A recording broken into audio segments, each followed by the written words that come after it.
So, ladies and gentlemen, I'd like to talk about something that we all know to be true, but it needs to be reiterated again for posterity so that we can say over and over that we were not silent about this. There is an aesthetic issue in Western gaming. It does affect the bottom line, it does affect the interest. It kills the cool factor, and I'll show you what I mean. There are two games within the Marvel, gaming cinematic universe. One game is Marvel Rivals. The other game is called Marvel Avengers. Now, you may not remember Marvel Avengers, or you may. It was a live service game made by Crystal Dynamics, the same company that decided to nerf Lara Croft in their recent reimagining. And this company made a game that was unappealing to play, visually unimpressive. The gameplay wasn't anything to write home about. And as of speaking, right now, the concurrent player count of Marvel Avengers, I'm going to pull it up right now, is 113 people. The peak all-time player count, 4.3 years ago, was 31,000. This game was a failure. And the reason why we're talking about it is because... Is that not the right... here we go. This is a juxtaposition. On the left, you have NetEase, a Chinese company, making Black Widow. On the right, you have the Western studio making Black Widow. What you see here is the Hulk from Marvel Rivals on the top. On the bottom is the Hulk from Crystal Dynamics, the Western studio. On the left, you see Iron Man, made by a Chinese company. And on the right is Iron Man, made by Crystal Dynamics, a Western studio. Oh, don't worry, there's more. There is way more. So, let's see if I can pull it up. On the left, you have Captain America. And on the right, you have Captain America, the Temu version.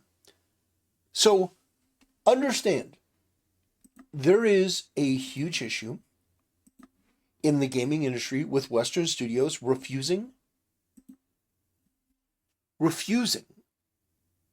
to allow characters to be cool. They don't take risks, they're afraid, they're terrified, they're petrified. And unfortunately, we live in a time where a Chinese studio can come in and make designs that are 1,000 times cooler.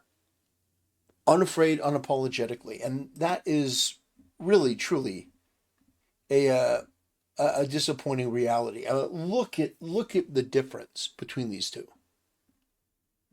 It's absolutely night and day.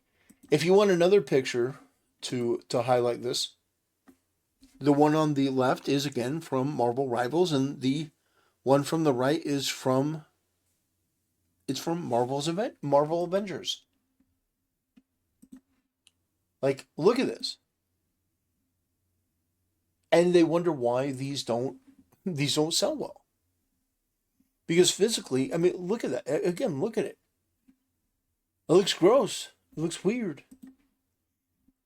And it comes from the deformed mindset of a lot of these left-wing people.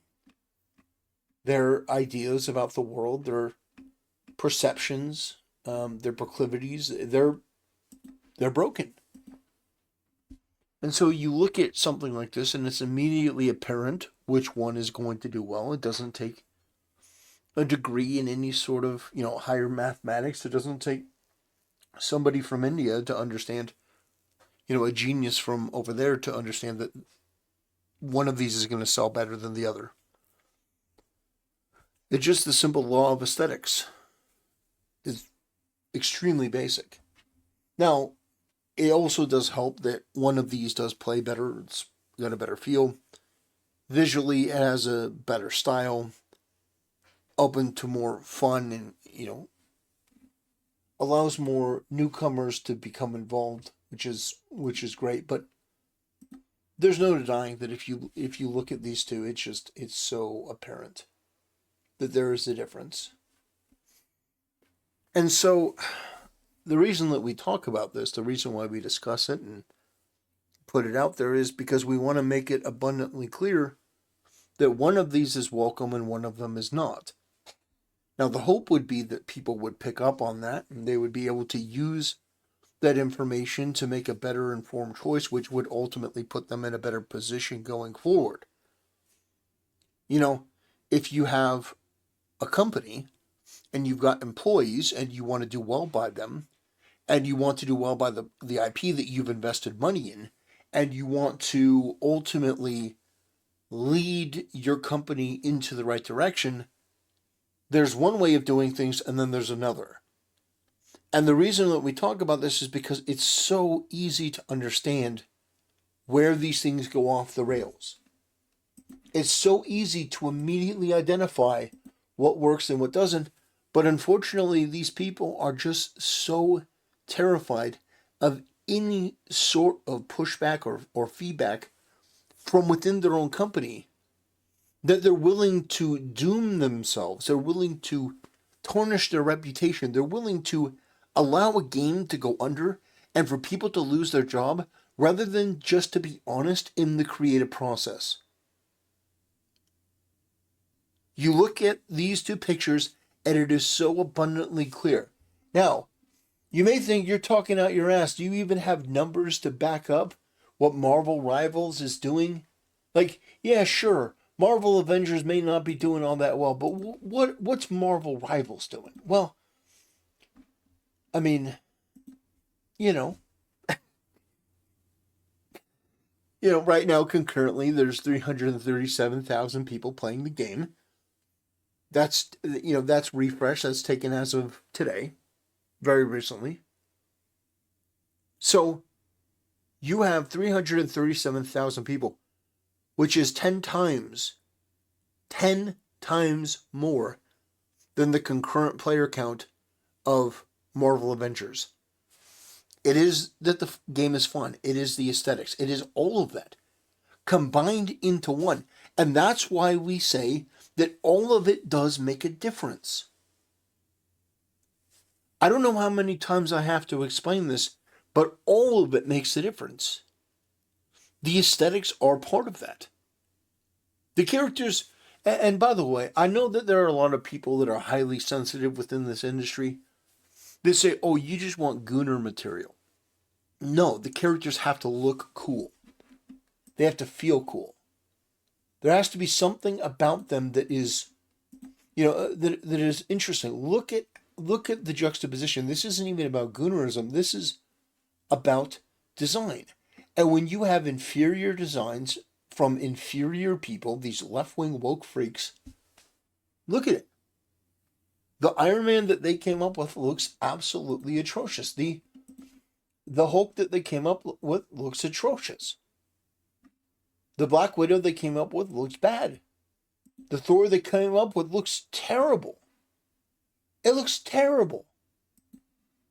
So, in a situation like this, you would hope that you would be able to say, well, I don't really understand why this happened.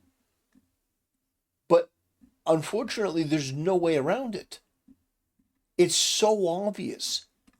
And the reason why we say this over and over is because we want them to get better. We want them to make more games like Marvel Rivals, and maybe, just maybe, they finally figured out the magician's code. But it should not ever be that a game like Marvel's Avengers gets made. Because there should be enough people working there that say, okay, this is obviously not going to work, to prevent it from reaching the public. And it's not just Marvel's Avengers. It's a lot of these games. A lot of these games are filled with people working behind the scenes that want to intrude on the player's experience and inject it with modern politics, with LGBTQ flags and all this other degeneracy and weirdness, and we're going to make Mary Jane ugly. They did. They intentionally made Mary Jane ugly in the Spider-Man game. She's hideous. She almost looks as bad as Zendaya from the new Spider-Man movies. So my point in talking about this again is in the hopes that somebody may figure this out. And I think that some people know this and they do it to spite people, but I do think there are a large number of people in Hollywood and in the gaming space that do this because they think it's the right thing to do, or they're taken in and enamored by the sort of left-wing politics. And I got to tell you, you're doing more harm to your cause than you can possibly imagine. You're going to tank the sales of your game.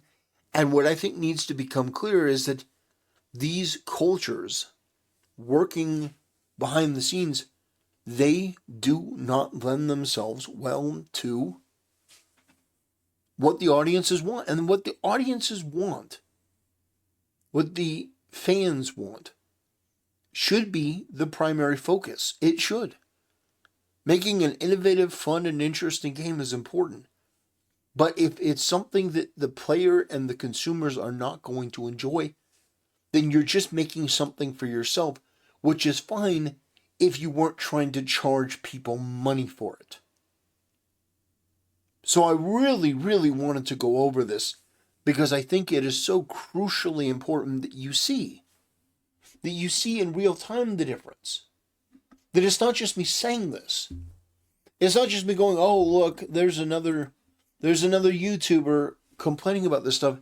No, it should be made so obvious that even the people that want to ride the dick of this industry, people like the Act Man, that even people like him can't help but look and go, oh yeah, I see it. Even if it's disingenuous, even if he's not smart enough to understand, that you all understand. And you can see it and you have something to point to. Because there has never been a more clear demonstration of a failed idea than this. Taking characters that should be cool, powerful, and interesting, and turning them into jokes and caricatures. And making them look fat. I mean, just terrible. So, we do this because we want the industry to improve. We want the system to get better. We don't want to break the system. We don't want to destroy it. We want it to improve and get better and give us what we want. You should be pandering to us. It's as simple as that. That's where the money is. That's where the attention is. That's where the eyeballs are. Because if you make something aesthetically pleasing and fun to play and interesting and dynamic, there are going to be other people, content creators, that play the game, and more eyeballs are going to be on it, and more people are going to be invested, and more people are going to want to play it, and more people are going to want to get involved. And that's a boon for you. If you make it ugly and filled with rancid politics and put pronouns in the game, and, that's the thing about Marvel's Rivals. There's no pronouns. There's no he, him, she, her, or they, them, or she, them, or, any other deformity or degeneracy or other, just brain dead idea. None of it. Now, Marvel Rivals has its own issues that I've talked about, but that's not one of them. And that's a very good place to be. So anyway, ladies and gentlemen, I wanted to go over this. I thought it was important. Glad that you all stick around. I appreciate the support. By the way, there are people who get frustrated and maybe get a little bit upset that I take the time at the end of the video to show my appreciation for those who have supported the channel financially. That will never change. I am grateful beyond words of the people that parted with their hard-earned money, that choose to watch my channel and then to give of themselves. No, they offer of themselves to support my work. No, we're gonna appreciate them, or we're gonna support them every time. Believe that, because I think that's important to me, because I understand the value of $1 and giving even $1, choosing to give that to somebody else because you like the work they do. it's incredible. For the rest of you, you're subscribing, you're liking, you're commenting. It also is an incredible privilege, and I appreciate all of it because I understand that there are some people that are not in a position to give. They just don't have that disposable income, and I understand that. Some people have to make a tough decision, like, do I buy eggs or do I buy bacon? I can't buy both. I understand that. So I appreciate you choosing to watch. I appreciate your feedback and your opinion because people in my chat, one of the things that I love is that people are opinionated and they don't just agree with me. They don't just kiss my asshole. They give me their take and their perspective, and I appreciate that. I appreciate the support wherever it comes. And ladies and gentlemen, there are going to be many more videos in the future. I can't promise that I'll always get everything right. I can't promise that everything will be perfect. But I can promise you that I will give you my authentic opinion about these games, the design decisions, the reasons for them, and yeah, that's the best that I can do. Anyway, ladies and gentlemen, I appreciate you watching, and I'll see you next time.